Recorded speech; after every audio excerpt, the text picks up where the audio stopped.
Olá, pessoal, muito boa tarde para vocês. Hoje é dia 26 de setembro, a gente está começando aqui mais um episódio de Diálogos sobre Educação, episódio 161 dessa nossa série de diálogos, sempre falando aqui, debatendo as questões de educação de uma forma não muito convencional. A gente tem buscado trazer aqui várias experiências, vários depoimentos, histórias de pessoas, para que a gente consiga complementar o debate que muitas pessoas têm feito sobre educação no país, mas trazendo alguns aspectos que normalmente não são muito enaltecidos, que vão desde os aspectos de desescolarização, unschooling, homeschooling, até questões literalmente ligadas às escolas, né? Eu, antes de começar o programa, eu queria, bom, em primeiro lugar, mais uma vez agradecer a participação que a gente tem tido das pessoas, não só no nosso programa ao vivo, mas principalmente nas mensagens que a gente recebe ao longo da semana. Tenho recebido várias mensagens, respondido para vocês na medida que a gente vai conseguindo desovar as respostas, respondendo todo mundo sempre, às vezes com um pouquinho de atraso, mas a gente chega lá sempre. E eu recebi aqui essa semana um texto super interessante do Tiago Contreras, que, aliás, ele é procurador público, a gente já bateu um papo com ele aqui, e é um texto que fala do ensino domiciliar no aspecto legal sobre a vista das leis, né? Ele faz, ele faz uma excepcional descrição de como a legislação tem tratado isso de forma antagônica, às vezes suportando, às vezes não, no Brasil. E eu pedi para ele autorização para a gente distribuir esse texto. Ele não me respondeu ainda, porque ele mandou isso ontem, mas eu acredito que o intuito dele seja exatamente esse, né? Distribuir isso. Assim que eu receber a autorização dele, a gente vai disponibilizar o texto para todo mundo que acompanha a série, para que vocês possam ter acesso às reflexões do Tiago, que é um procurador público, é especializado em direito, em constitucional administrativo e fez uma excepcional ponderação sobre o tema. Eu estou dizendo isso porque muitas pessoas têm perguntado para a gente isso, né? Sobre legalidade, sobre como as questões jurídicas estão tratando, principalmente essa questão do ensino domiciliar, do unschooling, e o Tiago fez um apanhado muito bacana sobre isso. Tem uma entrevista do Tiago que a gente fez já nessa série de diálogos sobre educação, não vou me lembrar qual foi o episódio, mas é só você olhar lá no nosso canal do YouTube que você vai conseguir ter acesso a isso. O canal do YouTube é esse aí, youtube.educatos.com, e assim que o Tiago me der autorização, eu distribuo esse texto, a gente pode compartilhar com todo mundo, né? Tenho certeza que vai ser muito útil para todos nós que estamos preocupados com a educação e debatendo esse tema. Uma outra mensagem que eu queria dar antes de começar, Iracema e eu, como eu falei, acho que nos episódios anteriores, nós tivemos na Escola Amorim Lima aqui. A Ana esteve aqui, a Ana, diretora da escola, esteve aqui, participou de um dos nossos episódios, e a gente foi lá conhecer a escola. E lógico que a gente queria trazer para vocês a nossa percepção, mas eu não queria fazer isso sem a Iracema. A Iracema está gripadíssima, está trabalhando aqui hoje, continua com o chicote em cima de mim, mas ela está lá embaixo, porque o ar-condicionado do estúdio não vai ajudar muito a gripe dela. Então a gente ficou de fazer isso assim que ela melhorar no próximo episódio, quem sabe ela já está aqui, e a gente pode trazer a percepção sobre a Amorim Lima, dela e minha, que visitamos a Amorim Lima. Foi uma visita muito legal, a Ana nos recebeu super bem lá, e os alunos também. Mas hoje eu tenho, sei que o nosso episódio vai ser curto para tratar o assunto, né? Porque a Verônica está aqui comigo, está aqui do meu lado, seja bem-vinda. Obrigada, Maurício. É um prazer ter você aqui. Nossa conversa já começou lá embaixo, já umas 40 minutos atrás, e eu já vi que a gente não vai ter tempo de conversar sobre tudo que a gente quer. Mas eu também sei que não vai parar aqui a nossa conversa. Não, se o chicotinho não funcionar comigo, vai dar tudo certo. Você já entrou no espírito. Já. Eu queria começar com uma percepção sobre a tua vida, porque eu sei que a tua história de vida, ela diz muito para o momento que você está vivendo agora, né? Uhum. Então eu queria começar resgatando um pouco quem é a Verônica, como é que você nasceu e cresceu? Que bacana, né? Essa semana mesmo eu fiz uma constelação familiar, olha só que coisa. Eu também precisava resgatar algumas coisas em mim, né? Mas não foi com a Delmar, né? foi com a Delmar. Ah, então é um estrago, eu já foi sei. Com a Delmar. Eu conheço bem esse assunto, muito bem esse assunto. Acho que foi bom para eu poder relembrar de onde eu vim, como que eu estou chegando até aqui. Eu sou a sexta filha, né, agora bem posicionada na constelação familiar. Sou a sexta filha de uma família de nordestinos. Meus pais eram pernambucanos, vieram para o Rio, depois mudaram para São Paulo e eu nasci em São Paulo. No meu parto, a minha mãe teve um problema que ela teve complicação, eu fui nascida FOSP, e aí quebraram a minha clavícula e eu fiquei 1 ano engessada. E isso causou uma paralisia, atrofiou meu músculo, meu nervo, e meu braço é atrofiado. Seu braço direito. Meu braço direito, é. Mas foi uma coisa assim que traumatizou mais os meus pais do que a mim, eu diria, porque eu cresci muito nesse controle, nesse cuidado, nessa bolha, eu chamo de bolha, né?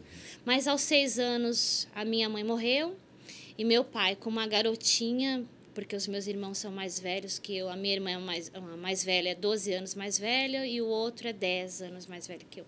E aí minha mãe morreu, eu fiquei, meu pai, militar aposentado já, uma menininha de 6 anos. Aí ele, por causa desse cuidado, dessa bolha que ele criou, ele me colocou no colégio interno. E aí foi aí que eu descobri que de anjo e monstro é um passo, entendeu? Fiquei 2 anos num colégio interno, brigando para sair de lá. Essa é a verdade, assim. Descobrindo coisas em mim, né? Então eu fui percebendo que eu tinha um pequeno tubarão que me impulsionava a ir um pouquinho mais longe. E foi assim que eu saí do colégio interno transformada. Eu entrei meiga, menininha, dócil, sabe aquela garotinha boazinha, assim, que não responde, que não se posiciona, e saí uma pessoa diferente. Você me contou essa história do tubarão que eu não conhecia, e eu acho que você tinha que repetir essa história do tubarão, porque eu não sei se a maioria das pessoas conhecem, e ela faz o maior sentido aqui. Como é que é essa história do tubarão? Bom, há uns anos atrás, muitos anos atrás, eu ouvi que tinham alguns pescadores que queriam ganhar a concorrência dos japoneses na pesca, porque eles traziam os peixes e automaticamente eram todos vendidos. E aí eles foram descobrir que os japoneses tinham um navio com um tanque dentro do navio, onde eles iam a alto mar, pescavam esses peixes, e esses peixes vinham vivos, né? E aí eles fizeram a mesma coisa. Navio, tanque, peixe vivo e vieram. Só que, de novo, os japoneses ganharam a concorrência. Vendiam muito mais rápido, muito mais peixe, e eles ficaram encafifados querendo descobrir o que é isso. Por que disso? Aí eles colocaram uma pessoa dentro do navio lá dos japoneses para descobrir e foram de novo para alto mar e descobriram uma coisa simples, que os japoneses dentro do tanque dos peixes colocavam um tubarão. E esse tubarão fazia os peixes ter muita adrenalina, esses peixes chegavam muito mais vistosos, antenados, querendo ser vendidos, né? E eles vendiam. E aí eu descobri que o tubarão era a diferença. E eu também descobri isso em mim. Fiz essa relação quando eu ouvi essa história de que o meu braço direito era meu tubarão. Genial. Né? Te deixa esperta. Assim, viva. Não adianta se fazer de vítima, não adianta se fazer de coitada, porque não vai mudar nada. Aí você não vai chegar onde você quer. Agora, adianta usar para o lado bom, né? Tem dificuldade? Se vira para... Corta o cabelo, deixa crescer, porque a minha maior dificuldade é prender meu cabelo sozinha, né? E aí eu fui descobrindo que até isso eu consigo me virar se eu tiver do tamanho certo ou tiver uma filha certa, porque hoje a minha filha me ajuda bastante. Mas o braço, para mim, é um tubarão. Ainda hoje é um tubarão. Isso é encarar uma diversidade de um lado extremamente positivo, né? Porque você transformar essa diversidade que... Bom, você nasceu e cresceu com ela. Ela está aí presente desde que você conhece por gente, né? Sim. E vamos combinar, né? Eu tenho 43 anos, eu vivi, cresci numa época que não era bullying, né? Era muito mais que bullying, né? Era uma coisa muito mais velada e doente e insuportável de se lidar, que era o preconceito, né? Eu fui ter emprego com 25 anos, emprego de carteira assinada. Porque jovem, o que jovem consegue antigamente? Hoje nem tanto, mas era recepcionista, era alguma coisa que você tinha que ter boa aparência, você tinha que ter... Imagina, pobre, negro e deficiente, eu amarguei até os 25 anos para ter carteira assinada. Discriminação, se sentiu muito? Sinto até hoje, né, Maurício? Até porque, se olha para mim, eu não sou uma diretora convencional, né? Eu não sou uma presidente de ONG convencional, aquela coisa do begezinho, da coisinha. Eu não sou, né? Então, até hoje eu sinto. Só que hoje eu me sinto um pouco mais forte para enfrentar isso. Isso já não me derruba mais, mas até os meus 20 anos ainda me derrubava. Como é que foi essa? Conta um pouco, então. Você veio... Aí saí do colégio internato? interno e a minha irmã mais velha me criou, né? Meu pai falou assim, tá tirando a menina do colégio interno, então, Aí a minha irmã já tinha 20, quase 21 anos, ela falou, tá bom, eu assumo. Então eu cresci muito com a minha irmã. Minha irmã é uma pessoa muito forte, muito mandona, muito autoritária, né? Então... Ela é o tubarão em pessoa, então. Ela é o próprio tubarão. É isso, ela é o próprio tubarão. Uma pessoa fantástica, mas ela é o próprio tubarão. Então, eu cresci muito questionadora. Acho que foi uma das coisas que mais me fizeram ser a pessoa que eu sou, que tudo para mim eu tinha um porquê, né? Hoje eu tenho um filho de 6 que faz um monte de pergunta para mim, eu cresci assim, né? E por que não? Era a pergunta que eu mais fazia. Por que não? Por que eu não posso? Por que eu não tenho? Por que eu não sou? E eu fui crescendo e descobrindo que se eu não fosse atrás, eu não iria descobrir nunca, porque a bolha ainda existia. Porque a minha irmã também me colocou numa bolha, né? Ela chama, enquanto eu chamo meu braço de tubarão, ela chama de preguiçoso. Olha que coisa... Não combina, né? Comigo não combina. São visões bem diferentes. E aí eu cresci ouvindo muito isso, de que eu tinha que ser boazinha, eu tinha que ser meiga, eu tinha que ser tranquila. Por que ser ovelha negra? Não, vai sendo uma boa ovelha, vai pro rebanho, volta. E eu sempre fugia. Então, isso em São Paulo, Verônica? Estava aqui. São Paulo. Você nasceu aqui, né? Eu nasci Você aqui. nasceu aqui. Seus pais é que são imigrantes, né? Eu nasci na freguesia do homem, né? Mas era uma coisa assim, vamos combinar, né? Há 20 e poucos anos atrás ainda tinha coisa, imagina 40, né? Então eu tive uma adolescência rica, porque a minha irmã casou e foi morar no centro da cidade. Então eu vi um monte de coisa bacana. A Avenida Paulista foi o meu parque de diversão, a Praça Roosevelt e a biblioteca que tem dentro da praça ali. Perto da Santa Cecília, tem uma biblioteca, esqueci o nome agora. Era o meu quintal, né? Eu gosto muito de ler. E isso foi me tornando uma pessoa um pouco mais ativa e curiosa. Sou muito curiosa. Mas comecei a questionar a vida, né? Por que não? Por que tantos nãos para alguns e tantos sims para outros? Por que Deus privilegia um monte de gente, deixa de ajudar outras tantas? Comecei a questionar Deus, questionar a religião. A minha família era espírita e por que eu tinha que ser também, né? Por que eu não podia ser outra coisa? Esses questionamentos todos aí foram me fazendo ter muitas reflexões, né? Você casou? Casei 2 vezes. Casou 2 vezes. Ainda falo pro Renato que acho que é só 2 mesmo, mas casei. Renato, seu marido hoje? Meu marido hoje. Casei Tem filhos, né? Casei com 25 anos, tenho 2 filhos. Eu tenho uma menina do primeiro casamento, que hoje vai fazer 17, a Lohane. E tenho o Heron, de 6, que vai fazer 7, com o Renato. Mas casei... Era uma coisa que eu queria também, constituir família, assim. Um pouquinho, talvez, para fazer uma família diferente, sabe? Uma família com um modelo onde tivesse mais autonomia, onde as pessoas tivessem liberdade de expressão, de pensamento e tal. Eu casei muito com esse sentimento de que eu queria que fosse diferente, assim. E hoje eu sou muito feliz. Minha filha é muito independente.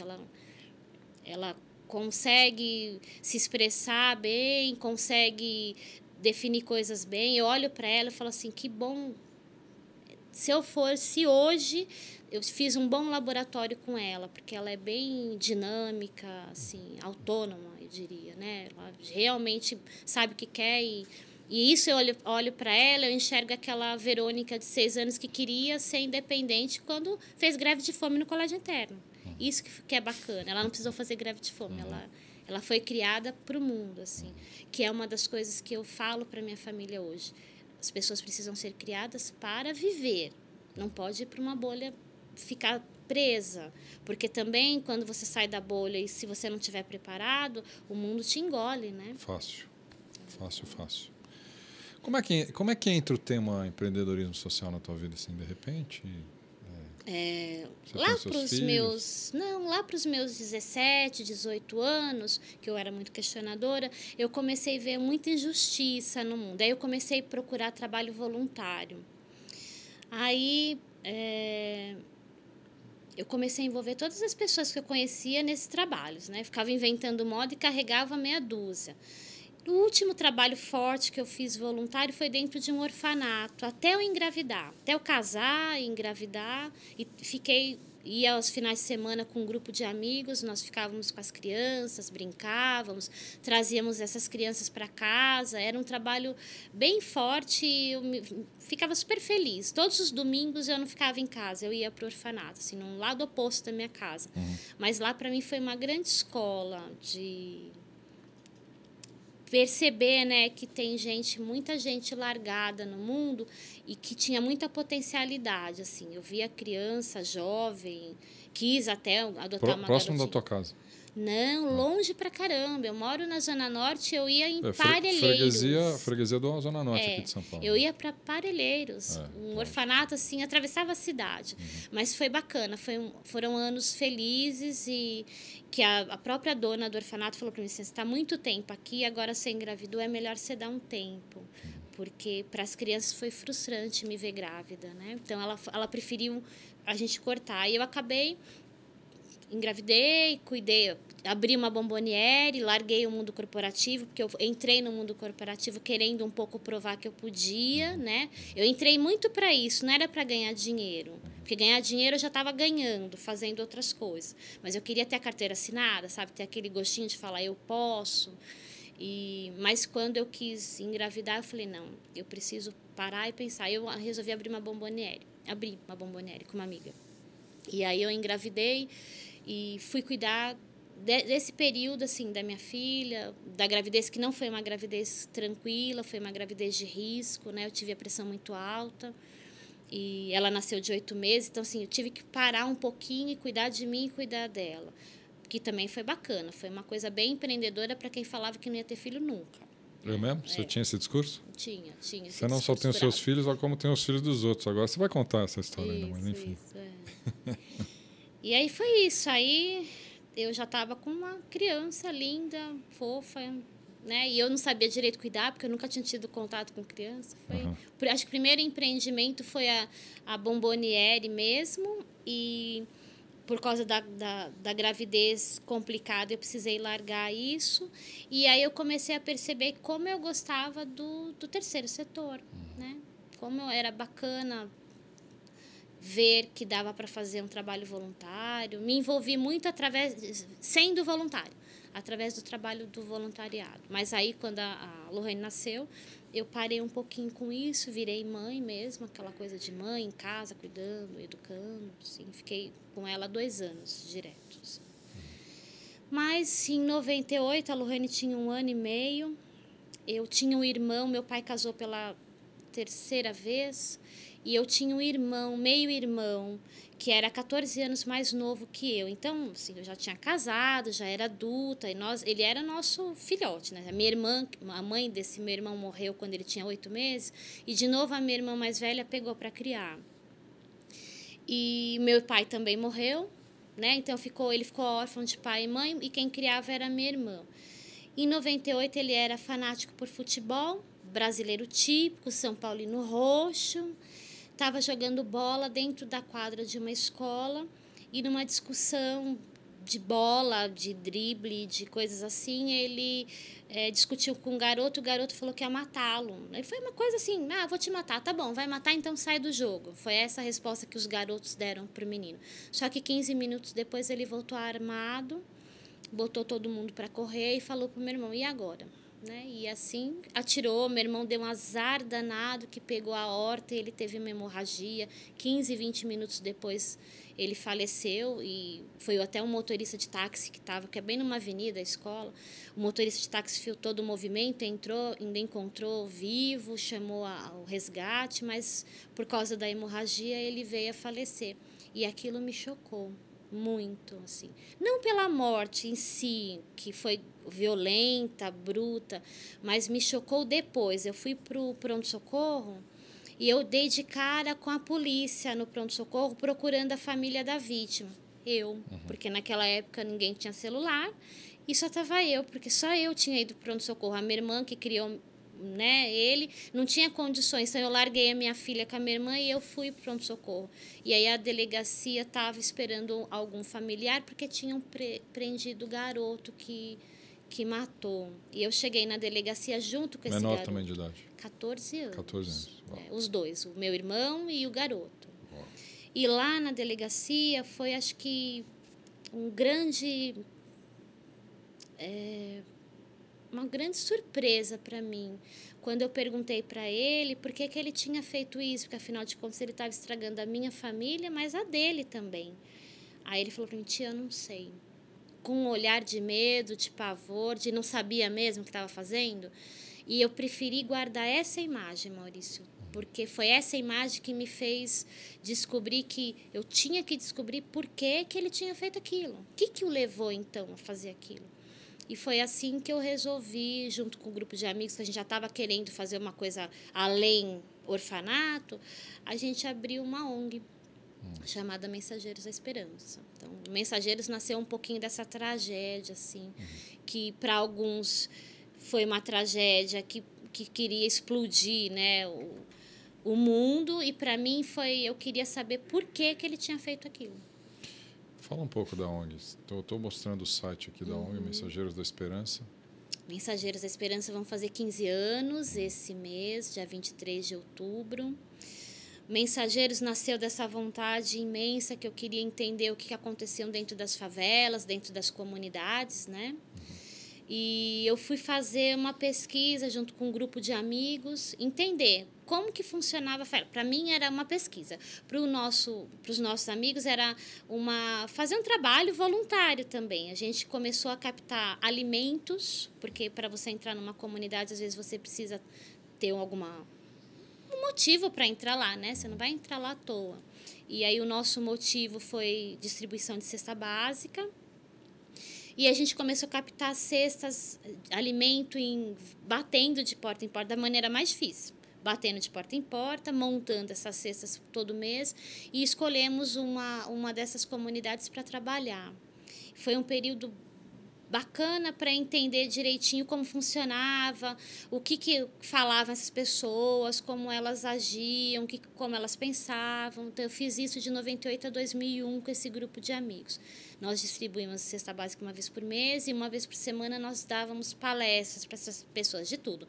Higiene, educação, religião, um pouquinho de tudo. Eu trazia sempre uma vez por semana um tema para essas pessoas virem se abastecer. E aí eu descobri duas coisas. Primeiro, que essas pessoas têm muito potencial, muita criança muito jovem, tem bastante potencial. E outra, que o assistencialismo é uma escravidão, não é uma solução, na minha concepção. Você entrou dentro da favela, você foi para onde? Para qual? Jardim Damasceno e Jardim Vista Alegre. Que são Brasilândia. Brasilândia, Zona Norte também, Zona de São Norte Paulo, né? também. Próximo da onde eu... Próximo onde você está, né? morava. E um lugar muito, assim, a infraestrutura muito ruim, assim, barracos em cima de córregos, lugares tristes e com pessoas tão... legais, né? cheias de vida, potenciais mesmo. Pessoas que tinham tudo e talvez não tivessem nada. Ia depender da porta que fosse aberta para essas pessoas. E aí foi assim que eu pensei, a gente tem que fazer alguma coisa diferente. A gente está fazendo a mesma coisa que todo mundo faz. Levar cesta básica, assistencialismo só, né? E aí eu comecei a encontrar as mesmas famílias em outros lugares. Aí eu percebi que eu me matava para conseguir cesta básica e eles iam em vários lugares pegar outras cestas básicas. E aí a gente começou a descobrir que não era esse o caminho. Pelo menos não era o caminho que eu e o Flávio, que é vice-presidente hoje, queríamos seguir, né? E 2001 aconteceu uma chuva muito forte na região onde a casa estava instalada, e nós tivemos que desocupar o lugar. Aí foi aí, em 2001, final de 2001, que a gente fechou para Balanço, os Mensageiros, para entender como é que nós iríamos atuar daí para frente. Porque começou a ter um incômodo, metade do grupo queria uma coisa, a outra metade queria outra, e aí, em 2013, nós retomamos o trabalho num novo modelo, um modelo mais voltado para a educação, arte e cultura, muito arte e cultura, né, nessa época, e mudamos a missão dos Mensageiros. A gente não atendíamos mais para entregar a cesta básica, essas coisas. Nós tínhamos um olhar mesmo para a educação. Formar as pessoas. Formar as ajudar pessoas. Elas a se desenvolver. Ajudá-las a se desenvolver usando cultura e arte, foi o primeiro passo que a gente Ensinar usou. a pesca japonesa com tubarão no... Não, ainda tubarão não. Tubarão é mais pra frente. Só a pesca. A pesquinha cavara, normal, sabe? Aquela pesca normal. Foi isso que a gente fez. E aí, pessoas começaram a se aproximar, mas a gente descobriu que não dava mais para ser uma vez por mês, nem uma vez por semana. Tinha que ser de segunda a sexta. Isso financiado por vocês mesmos? Vocês mesmos. Primeiro erro, viu? Primeiro erro. Porque financiamos até hoje, muita coisa a gente ainda financia. Agora estou aprendendo, né? Mas até 2005 não teve aprendizado, foi só bolso, bolso, bolso, né? Muito meu, muito do Flávio, algumas pessoas contribuíram, mas assim, muito em cima do que a gente trabalhava, e que eu trabalhava no mundo corporativo, e a ONG a gente ia sustentando. Seu salário ia parte para a ONG? 48% do método, contadinho assim. Não era tão parte assim, era metade. Né? Era quase, para não falar metade, né? 48%. Isso, 48%. Mas foi aí que eu comecei a entender que era isso que eu queria fazer. Né? Quando eu comecei a perceber que a educação era bacana, que as pessoas se desenvolviam, que eu não precisava mais ir até a favela, era eles que vinham até nós. E outra coisa bacana que eu descobri, que não eram as famílias que vinham até nós, eram as crianças. Sozinhas, Maurício, sozinhas, se inscrever nos nossos cursos. Em busca de uma perspectiva melhor, no aprendizado mesmo. De aprendizado, vontade de fazer coisa legal, porque tinha capoeira, tinha artes plásticas, tinha música, né? Então, elas queriam coisas diferentes, né? Mas eu tinha uma coisa comigo ainda, eu queria atender jovem, porque quando o Tiago, meu irmão, morreu, eu fiz uma promessa lá no caixão mesmo, sabe aquela coisa de velório, aquela coisa chata, né? Que eu já falei que no meu eu não quero.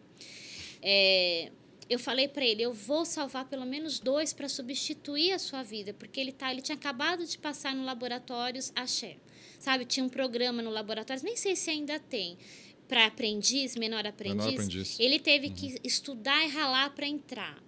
Faziam 2 meses que ele estava lá, feliz e contente, comprou o uniforme do São Paulo, original, sabe aquelas coisas assim, de uma vida inteira pela frente? Eu falei, cara, eu preciso salvar 2 para substituir a sua vida, porque é uma vida, né? Perdeu-se uma vida preciosa, ele tinha tudo para ser um cara bacana, né? A gente tinha uma outra estrutura de vida. Tanto eu como a minha irmã, a gente tinha um cuidado com ele, com estudo, com tudo. Então, eu achei uma perda muito, muito grande. Então, eu prometi para ele que eu queria salvar 2 jovens. Mas eu comecei com a ONG com criança, porque era quem chegava, né? A gente abriu No dia que a gente fez o cadastro, as pessoas achavam que era sexta, mas não era um cadastramento cultural. Eu queria saber quem ia ao cinema, ia ao teatro, quem gostava de pintar, era um cadastramento cultural. Nós cadastramos 400 famílias. Uau, né? Aí eu falei, e agora? Como que a gente vai atender tudo isso? Não atende, não dá. Que responsa, cara. Aí a gente começou com pequenas parcerias e abrindo a instituição o dia inteiro, assim, que foi um primeiro grande passo, assim, em 2003, quando a gente abriu o dia inteiro. E eu trabalhava fora, então eu viajava muito. E nós recebemos uma doação de imóveis da HP. A HP tem um programa chamado HP Cidadã, bem bacana, e eu tinha me inscrito, né? E a gente ganhou vários móveis. Aí me ligaram e falaram, a gente está com problema, porque chegou tantos móveis, a gente não tem onde pôr. Eu falei, eu quero um desse por mês. Todo mês eu quero um problema desse. Mas eu estava fora. E a gente estava organizando uma feijoada. Fizemos a feijoada, foi um fiasco monetário. E um fiasco dobrado, porque toda a equipe dos mensageiros me deu um tapinha nas costas e me desejou boa sorte. Ficou foi embora. Meu ex-marido, que não foi por dó, e o irmão dele, que é o vice-presidente hoje da ONG, comigo, o Flávio. Só nós 3. Nós éramos em 13, ficamos só nós 3. Aí eu falei pro Flávio, e agora? Ele, e agora? Quanto vocês já investiam? Muito. Quanto eu investi? Muito. Agora é tocar do nosso jeito. Foi a resposta que o Flávio me deu. Aí, com aquela resposta, eu falei, taquei o botãozinho do dane-se e fui embora. Falei, tá bom, então agora vai ser do nosso jeito. E aí o Mensageiro ficou muito com a nossa cara. Hoje tem muito aquela coisa de mais empreendedora. A gente buscou canais e caminhos, né? Em 2005 a gente descobriu que não era mais para pôr do nosso bolso. Aí a gente criou um brechó, uma copiadora que envolvia os jovens. Começamos a caminhar terceiro setor. De fato, empreendedorismo social mesmo, porque aí você entrou com essa visão de gerar para manter, né? Em 2005 eu pedi a conta no meu emprego super fantástico e que pagava os 48%, loucamente pedi a conta. Eu lembro que a minha diretora falou, Verônica, não faz isso. Eu falei assim, Raquel, não suporto mais, fica aqui, eu preciso cuidar de lá está crescendo. E ela tentou um acordo no RH, imagina, por que eles iam dar um acordo comigo, uma funcionária, um monte de funcionário que a empresa tinha, não deu certo, aí eu saí. Aí, em 2007, quando eu engravidei, aí eu casei de novo, tal, e em 2007, quando eu engravidei, eu falei para o meu marido, e aí, agora, quem volta para o mercado de trabalho? Eu ou você? Porque os dois na instituição não vai rolar. É um risco. Né? É um risco. Aí, nós decidimos que eu voltaria, eu voltei, mas em 2009 eu já estava doente de novo, já não estava mais suportando ficar no mundo corporativo. Não adiantava forçar a barra, teu negócio. Eu fiquei doente, literalmente doente. Dezembro de 2008, eu precisei de férias mesmo, porque eu não estava suportando mais ficar no mundo corporativo. E não era por causa da pressão, porque a pressão, para mim, não quer dizer nada. Eu sou movida à pressão, eu gosto disso. Mas é porque aquele mundo não dizia mais nada para mim. Não trazia o que você queria. Né? Não me dava prazer, é isso. E aí, em 2009, eu de novo nos Mensageiros. Desempregada, sem o meu contra-cheque, com uma ONG que estava crescendo, porque em 2005 a gente começou a fazer boas parcerias. Em 2005 eu fiz parceria com os Correios. Em 2008 eu fiz parceria com o CDI, que aliás é o meu maior parceiro, é um parceiro muito querido, né, que eu tenho. Eles fazem coisas incríveis. Incríveis, você não tem noção, incríveis. E outra coisa, portas, como o CDI me abre portas, viu, Maurício? Muitas portas. E aí, em 2009, o CDI me traz a Coca-Cola, querendo fazer um projeto, não de responsabilidade social, que foi o mais bacana, mas eles queriam fazer um projeto de negócio social. Foi aí que eu ouvi falar de negócio social. 2009. E aí a Coca-Cola, quando chegou, conheceu o nosso trabalho, meio que se apaixonou, e aí nós fomos a primeira sala coletiva Coca-Cola do Brasil, né? Foi lá que foram as filmagens, foi bem bacana, foi um processo fantástico de transformação. E eu, nada boba, fiz uma transformação na instituição inteira, né? Falei, não, com Coca-Cola a gente não pode ser mais essa coisinha mixa, eu quero mudança, eu quero renovação, e foi um grande... impulsionador nesse processo. Nos impulsionou muito. 2009 eu estava com Coca-Cola, CDI e Correios. Aí eu falei, agora está na hora de eu me dedicar, porque senão um negocinho, né? Você tem que gerir, né? Tem que gerir isso tudo, né? Mas como gerir se eu não sabia nada? Claro. Fui fazer curso. Aí fui para o Senac, fiz um curso de projetos sociais para entender como funcionava, para captar recurso, né? Porque aí nós ainda temos um problema, né? Que é captar recurso. E depois, em 2010, eu comecei a me inscrever tudo quanto era curso. Aí caí num curso chamado 10 mil Mulheres Empreendedoras. Sério? Da GV, patrocinado pela Goldman Sachs. Aí eu falei, vou me inscrever nesse negócio? Vamos ver o que dá. Me inscrevi E não é que foram me chamando? Aí eu passava em uma, em outra. Eu falava assim pro povo, gente, eu vou para a próxima etapa dos 10 mil mulheres. Aí fui para os 10 mil mulheres. Hoje eu sou uma das 10 mil mulheres. Que né? legal. Cara. Que foi muito bacana a network, o que eu aprendi de administração, que eu não sabia nada, era uma analfabeta em administração.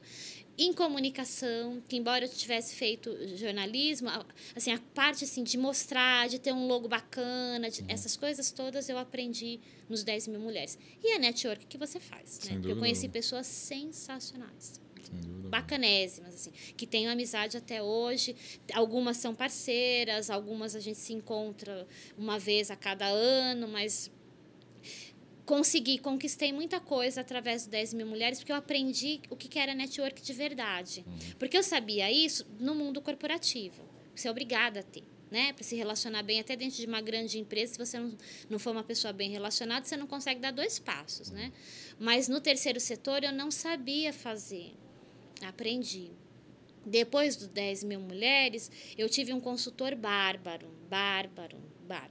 Um fofo, assim. O Matos é um fofo, adoro o Matos. E ele falou assim para mim, o negócio dos mensageiros não é negócio, é educação. Quando você focar em educação, que é o que você fala com brilho nos olhos, com paixão, pronto, aí você vai se redescobrir. Mas eu tinha uma copiadora que dava um trabalho do cão e tinha um brechó, tem um brechó. Aí ele falou assim, olha, não é isso. Isso foi em segundo semestre de 2010. Eu só fui desmanchar a copiadora em 2012. Obedecendo as ordens do Mato, fazendo as minhas lições de casa só em 2012. Mas a gente foi aprendendo que eu tinha que trazer um recurso para substituir esses recursos, né? Mas a gente começou a perceber que estava dando certo fazer artesanato com material reciclável, fazer algumas coisas. A gente fazia árvore de Natal desde 2005. A gente começou a sair do nosso mundinho Brasilândia, atravessamos a ponte através do nosso artesanato. Isso foi bacana. A ponte né? de São Paulo, veio para o centro de São Paulo. A gente saiu de Brasilândia e ultrapassamos a ponte. Só para o pessoal entender, Brasilândia fica a zona norte de São Paulo. Periferia de Zona Norte. São Paulo é cercado por 2 rios, basicamente, né? O Rio Tietê na parte norte, Pinheiros, parte oeste e sul.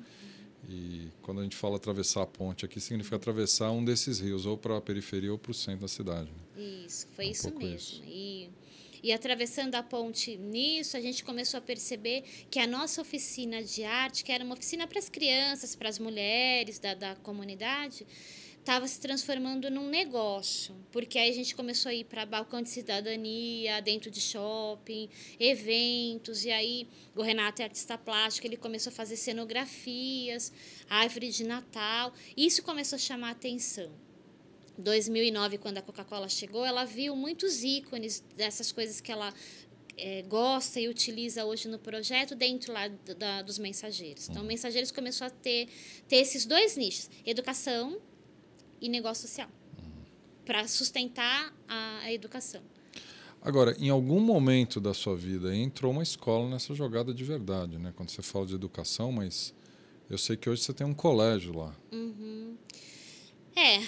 Depois que a gente começou a fazer um trabalho bacana nos mensageiros, as pessoas começaram a prestar atenção no que a gente fazia, né? E eu conheci a dona da escola dos meus filhos, nem era minha amiga nem nada, mas ela admirava o trabalho. Quando ela resolveu sair dessa área, ela tinha uma escola já há 21 anos. Ela bateu lá nos mensageiros e começou, né, jogar aquela coisa, não quero mais escola. E eu preocupada, meus 2 filhos na escola dela. Estudavam lá. O que será que essa mulher vai fazer? Pensei eu, né? Aí ela falou, vou fazer o que você quiser, porque eu gostaria que a escola fosse para você. Aí quando ela falou para você, eu fiquei 2 minutos, não entendi, não articulei bem. Não caiu a ficha direitinho. Aí chamei o Renato, falei, Renato, vem cá ouvir essa história. Ele veio, ele falou assim, é isso mesmo, ela está querendo passar a documentação para você. Aí eu fui embora pensar. E eu falei, quando eu fui pensar, o Renato falou assim, você quer escola, né? Eu falei, eu quero, não é um braço de tudo que a gente faz. Imagina pegar uma criança de 1 ano e meio e entregar com 17 anos. É isso que eu queria, que eu quero, né? Eu falei, tem todo sentido. Mas cadê dinheiro? Né? Não tinha dinheiro. Imagina, para a ONG eu já patinava, imagina com a escola. Aí eu estava com uma pessoa, ela falou assim, meu marido acabou de se aposentar, minha filha é minha amiga, né? Eu tinha um relacionamento com ela. E ela falou, será que você não quer uma sócia? Eu falei, cara, nem pensei nisso, não pensei. E também não pensei e aceitei. E foi assim que nós iniciamos uma nova escola, porque aí eu tive que mudar o nome da antiga escola e passou a se chamar Colégio Nova Educação. Passou a se chamar Colégio Nova Educação, eu estou com o site dele aqui. Ó, só para vocês verem que o do Mensageiros é esse aqui, ó, ONG Mensageiros da Esperança, blogspot.com.br. E tem o da escola, tá aqui, Colégio Nova Educação, blogspot.com.br. Bom, aí você virou mantenedora de uma entidade de ensino aqui. Isso. Você virou diretora de escola. E tendo que aprender tudinho de novo. Porque a minha sina é ficar aprendendo tudo de novo, assim. E, só que, assim, eu não sou uma pessoa convencional. Eu acho que o ensino, do modelo que ele está, né, que a grande maioria tem, já não está mais funcionando para essa meninada que está nascendo, né? Essa última leva, eles querem muito mais do que eu e você tivemos. Não tenho a né? menor dúvida disso. Então, eu falei, para assumir um colégio, ele não pode ser no modelo tradicional, porque eu acho que dá muito trabalho à escola para eu fazer uma coisa que eu não gosto. E aí a gente começou a pensar num modelo educacional e eu cheguei a alguns modelos, tá? Porque não está fechado 100%. A gente começou com sócio-construtivismo, que a escola que eu peguei já tinha essa coisa do sócio-construtivismo. Eu me aprofundei um pouquinho. Tinha tudo a ver com a ONG, né? Sócio-construtivismo e a ONG. Mas eu fui pesquisando outros modelos e cheguei a 2 modelos de educação que me deixava assim, próximo do que eu queria, que é a Escola da Ponte, Escola Democrática, com o professor José Pacheco, uma pessoa fantástica. E um modelo mais humano, sabe? Eu queria alguma coisa que tivesse a ver com corpo, mente e alma, de olhar singular. Aí há uns anos atrás, eu fiz um curso de educador social Waldorf, das escolas Waldorf, e eu gostei, não tinha nada a ver com a escola, eu não tinha escola, eu fui fazer o curso por causa da ONG mesmo. E aí eu queria misturar esse modelo, mas aí eu descobri que tinham tantas ferramentas, eu fiquei meio confusa. Como que a gente ia humanizar essa escola? Como que a gente ia, sabe, traduzir o que eu estava querendo de singularidade, de corpo, mente e alma? Como falar de tudo isso junto com autonomia, com responsabilidade, com protagonismo? E hoje essa escola está híbrida, assim, aquela coisa de cuidar do corpo, mente e alma e cuidar também do cara ser crítico, ter visão de mundo, ter autonomia, responsabilidade. Então, a gente está criando um modelinho aí misturado com escola democrática, José Pacheco, e integral. Modelo integral? Do Instituto Integral Brasil. Uau! A gente está começando, nós estamos namorando, né? A gente está... Mas, assim, é isso que eu quero. Eu não sei se eles querem tanto quanto eu quero, mas é esse modelo que a gente está desenhando para a escola. Um modelo onde a gente possa ensinar para as crianças o que é nível de consciência, como que elas precisam se educar emocionalmente e como elas precisam ser autônomas. Aí a gente vai para a escola democrática. Gente, é uma soma aparentemente muito bem escolhida, na minha opinião, aqui. A gente faz com o Instituto Integral Brasil todo webcasts semanais, às quintas, logo depois desse aqui, às 7 da noite, que pega as principais notícias da semana e faz uma análise integral sobre as notícias. Né? E a gente sempre tem uma dupla aqui do Instituto Integral, liderada sempre pelo Marcelo e pela Delmar, que você conhece, que você fez a constelação com ela. Né? E eu realmente acho que você está fazendo uma química muito interessante, né? A gente tem uma experiência longa aqui com a Escola da Ponte, o José Pacheco. A gente ministrou para o Brasil, há uns anos atrás, um curso de pós-graduação em gestão educacional, direto da Escola da Ponte, foi para o Brasil inteiro. E foi uma experiência única mesmo, pelo tipo de... Não só pelas pessoas que estão na Escola da Ponte, pelo José Pacheco, que agora mora aqui no Brasil, mas pelo modelo em si. Né? Parece um modelo muito atual, muito integrado, muito social. E, óbvio, a hora que você mistura isso com as teorias integrais... Ken Wilberg e a seriedade que o Instituto Integral Brasil é conduzido hoje. Como é que está? Que estágio você está? Nós estamos começando a capacitações do integral com a escola, começamos sábado. Estamos caminhando, Maurício. Acho que é um caminho ainda. Você está começando esse processo. Estou começando esse processo. Por que eu cheguei no integral? Porque eu já tinha intuitivamente algumas práticas do integral que eu não sabia que era esse nome.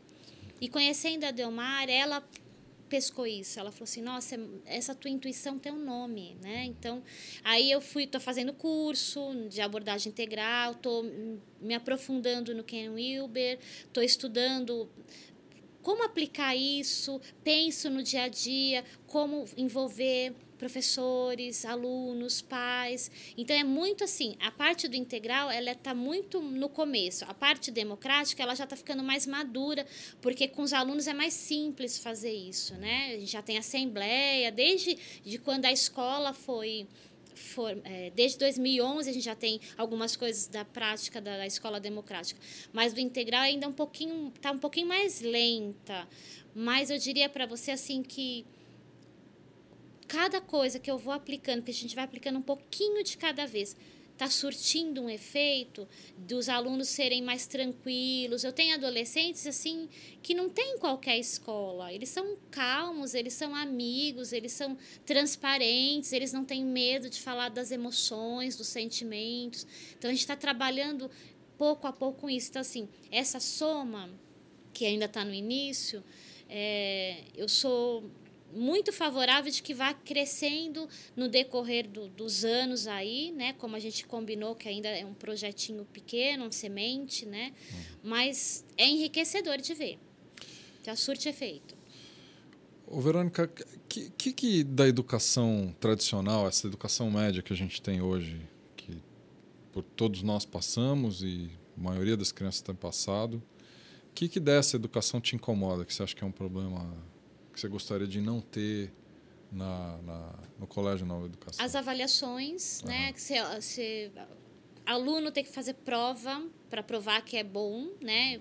Eu acho que esse modelo já não combina mais, até porque o aluno é avaliado continuamente, ele entrou na escola, ele é avaliado, ele tem que ser observado, ele tem que ser visto, e às vezes eu estou num péssimo dia, vou fazer uma prova e vou bem mal, né? E aí, o que eu faço? Então, acho que a prova é uma coisa que a gente está trabalhando muito no colégio. Hoje a gente só tem prova bimestral, mas a gente quer quebrar. O ano que vem no regimento a avaliação não vai ser via prova. A gente está criando um novo modelo de avaliação. Criando não, né? Porque não precisa inventar a roda. Tem uma série de escolas aí aplicando outros modelos de avaliação. Isso me incomoda. E a outra coisa é todo mundo igual, sentado, um olhando na nuca do outro. Aquilo também me incomodava, assim. Ninguém é visto, sabe? Ninguém é ouvido. Modelo escolinha mesmo. E aí, isso a gente está quebrando, assim. Todo mundo em roda é melhor, todo mundo falando é melhor. E uma outra coisa que me incomoda é o modelo professor sabe tudo e o aluno eu chamo de anta de zoológico. Não é isso. Até porque o aluno ensina tanto, mas tanto para a gente, porque quando ele não ensina, ele te faz refletir, pelo menos. Então, essa coisa do professor ser um pouco mais, não quebrou, isso já não existe mais. Até porque a gente não domina tudo mesmo, né? Então...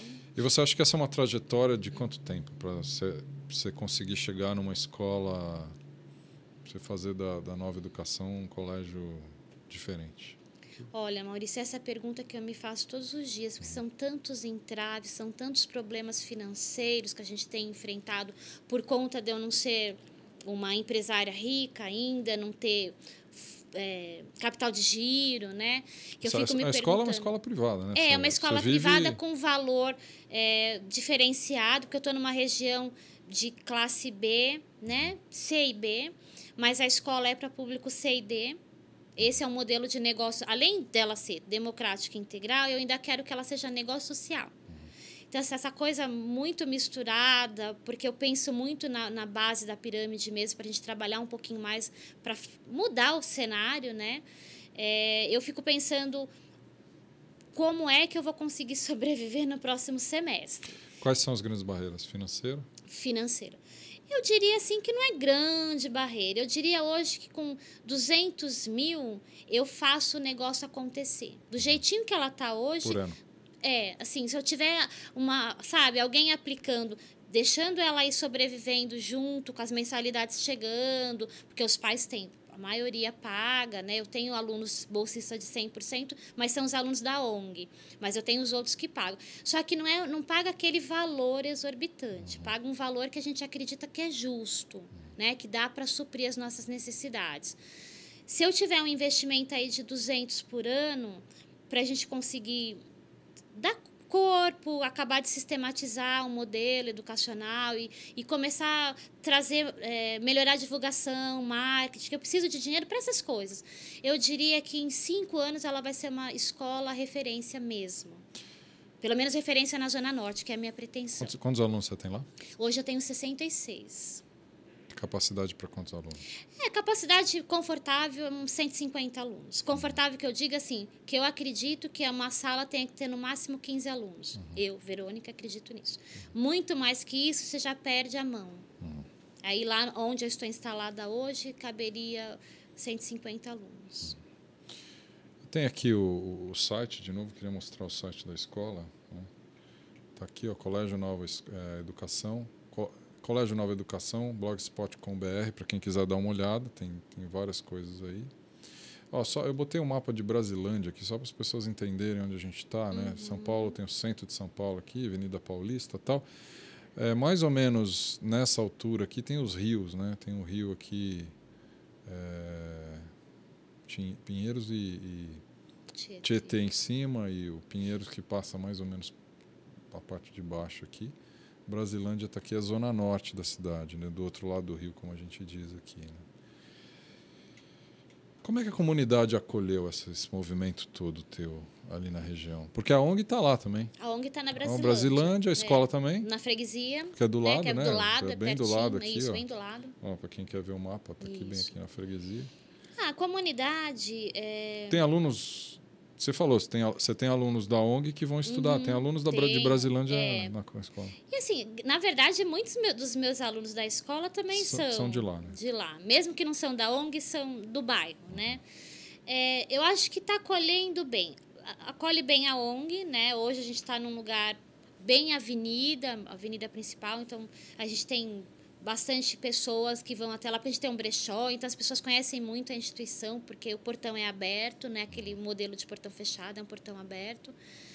E a escola, eu ainda estou sendo acolhida, porque a gente nem começou ainda a fazer o trabalho que a gente tem que fazer com a comunidade do entorno da escola. Então, eu diria que na escola eu ainda estou engatinhando pelo acolhimento ali daquela região. Mas, enquanto alunos e as pessoas que estão na escola, elas gostam. Eu percebo que tem um encantamento de perceber assim que não é um modelo tradicional, né? Não é aquela coisa, o filho é visto, eu sei o nome de cada, pelo menos hoje eu sei o nome de cada aluno, né? A ideia é que eu saiba sempre. E conheço bastante assim de cada personalidade, que é esse nosso intuito. Então, eu acho que as famílias começam a perceber que os filhos são amados, né? Confiança, né?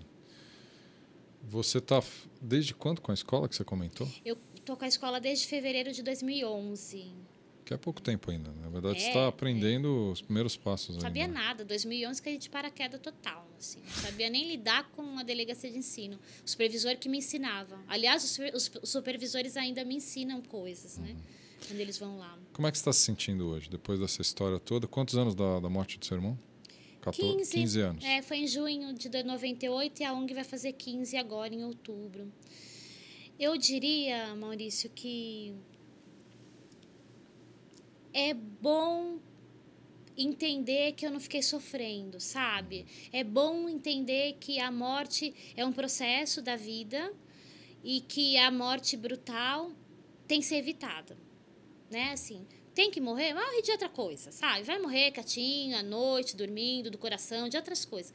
Não assassinado, assim. Não um garoto matando outro garoto. Então, assim, não uma vida interrompida, né? Não é isso, uma vida interrompida. Bruscamente interrompida. E as duas vidas, tanto a de quem matou como a do meu irmão que morreu. Porque quem matou também não viveu mais normal, né? Ele também se transformou numa outra pessoa. Então, acho que, olhando, eu vou fazer 15 anos. A minha filha, eu falo que a minha filha mais nova está fazendo 15 anos. Eu sinto muito orgulho de não ter desistido e de ter fincado o pé, porque não é fácil passar por todos os perrengues, porque eu escolhi uma maneira difícil de fazer as coisas. Eu não fui bater primeiro na porta de alguém que tinha grana e falar, quer me ajudar a fazer, criar isso, criar aquilo? Eu falo que eu vou aprender a fazer diferente, né? Mas ainda não sei fazer. Então, eu tenho muito orgulho de toda essa trajetória. Olhar para trás e ver os 15 anos se passando. E tem um monte de case de sucesso. Você olha para os ex-alunos, cara entrando na faculdade, trabalhando com o que ele gosta, se formando. Chega em mim e fala assim, esses dias mesmo foi um aluno lá muito bom e falou, preciso de R$150. Eu falei, para quê? Eu preciso fazer inscrição na faculdade até hoje. A minha mãe não tem, ninguém tem, eu vim aqui atrás de você. Puta, me deu um orgulho, Maurício. Isso não tem preço, entendeu? E eu acho que é isso que a educação precisa, de gente com bastante vontade, amor e sentindo orgulho. Essa história não vai acabar aqui, porque a Verônica ainda vai... Bom, a gente ainda vai falar muito sobre isso, porque nós vamos certamente querer te ajudar de alguma maneira, né? E contar essa história ao longo do tempo, porque mais do que o resultado, o que vale é a trajetória que você está usando, a energia dessa tragédia que aconteceu com seu irmão, toda essa energia de tubarão que você armazenou no seu braço direito e obviamente está colocando isso a serviço de todos nós, né? Só para vocês saberem, a Verônica vai estar no TEDx Vila Madalena esse sábado, tem um TEDx aqui na Vila esse sábado. Os ingressos estão esgotados, para variar, mas o evento vai ser transmitido ao vivo no site do TEDx Vila Madalena, que está anunciado aqui. Então, quem quiser assistir o talk da Verônica vai poder assistir ao vivo e depois, obviamente, o vídeo vai para a internet, vai para o site do TED e vocês vão poder acompanhar. Vai começar a transmissão por volta de 7 horas da noite, o evento... As apresentações começam às 7, a transmissão começa um pouco antes e vocês podem acompanhar. Vai ser, aliás, um evento incrível aqui que a Iracema montou para nós, com pessoas também fantásticas. O Elcio, que já esteve aqui, estou vendo aqui algumas pessoas, algumas caras são conhecidas, né? O Elcio esteve aqui, o Beto esteve aqui, Monja Coin vai estar lá, a Verônica está aqui. Então tem um monte de gente conhecida aqui e vale a pena porque... Você vai trazer um bom pedaço da sua história aqui em alguns minutos, né? Tenho certeza que o pessoal vai curtir. Cara, é emocionante ver essa energia tua depositada numa coisa tão nobre e tão idealista, assim. Onde é que você se vê daqui, sei lá, 4, 5 anos? Você acha? 4, 5? Sem estar sentada na cadeira de presidente dos mensageiros, isso é minha meta, preparar alguém para sentar na minha cadeira, né? Estou renovando a... Porque você preside a ONG, né? E não quero mais fazer isso. E tá contando essa história no mundo. É isso que eu quero. Assim, até porque eu acredito muito no poder da palavra, né?